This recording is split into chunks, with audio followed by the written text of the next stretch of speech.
Everyone, and welcome to my channel. I'm Sarah Jane from Misunderstood. Today I'm going to talk about autism. We now know that there are differences in the brains of people with autism. They are wired differently, meaning they have a different way of thinking. You can research what autism is all day long and you will find the same thing over and over again. It states autism is characterised by difficulties in social communication, social interaction, repetitive behaviours and sensory issues. It will also state the severity of these difficulties will vary from person to person. Now, the biggest myth is a person with autism doesn't like to socialise. That's not true. Many people with autism are social but find socialising awkward and confusing, and some are socially withdrawn. You're either an introvert or an extrovert, or you're an introverted extrovert. Some don't speak at all, others don't stop talking. Some can tune out all distractions and can focus intensely. Others seem hyperactive and easily distracted. Now, what does that mean? People assume communication as being verbal. As long as a person can speak, it is said that they can communicate fine. Verbal communication is a two-way reciprocal process. We communicate with others to make our needs and desires known, and others communicate back to us to acknowledge and respond to our needs. But that doesn't always happen with a person with autism. They'll have their own social communication and cognitive profile. Now, social communication skills include the ability to vary speech styles, take the perspective of others, and understand and appropriately use the rules for verbal and non-verbal communication. So what is non-verbal communication? Non-verbal communication is behaviours such as eye contact, facial expressions, body language. So let's have a look at social interaction. How do you socially interact? Well, you go out, you meet people and you interact with them. Some people with autism can find this extremely difficult to interact.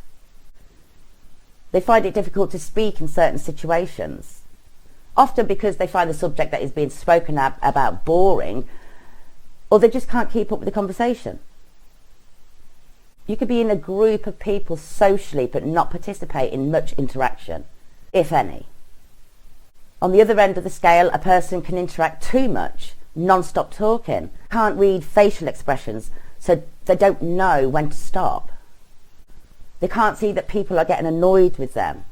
Many can't recognise the need to be in control of their volume of their voice, speaking loudly in restaurants or in shops. Everyone can hear them. Now, this is because they have difficulty with self-awareness, which is an executive function. And then we have repetitive behaviours. How do we see them?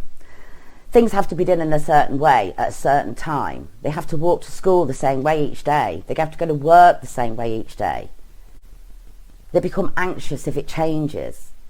Rituals like going shopping and buying the same things each time, whether you need them or not. You don't use a list because you get the same things every week. And then you end up with 20 bottles of the same cleaning product that continue to purchase each week. They can become obsessed in a subject and give all their time and attention to it. They tend to learn everything they can about the one topic and talk about it constantly, sometimes sounding like a little professor. Now, some people with autism have great vocabularies but tend not to have the understanding of the words they use. And that's because many have the ability to remember what they've heard people say, or they can remember part of a film and say word for word. And that's how they get their extensive vocabularies. These difficulties will change over time. Sensory processing has now been added to the criteria for an autism diagnosis. Now, people with this condition may be unusually upset by loud sounds, bright lights, strong smells, being touched. There is a video on sensory processing and I will put the link below. Now, you don't outgrow autism. It's a lifetime condition. Now, this is only a fraction of what autism is.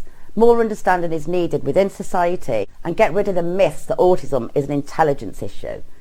Autism has no effect on your level of intelligence, but it will affect your ability to learn. Well, thank you for listening. If you want to know more about these topics, then fill in the contact form on the website or on Facebook.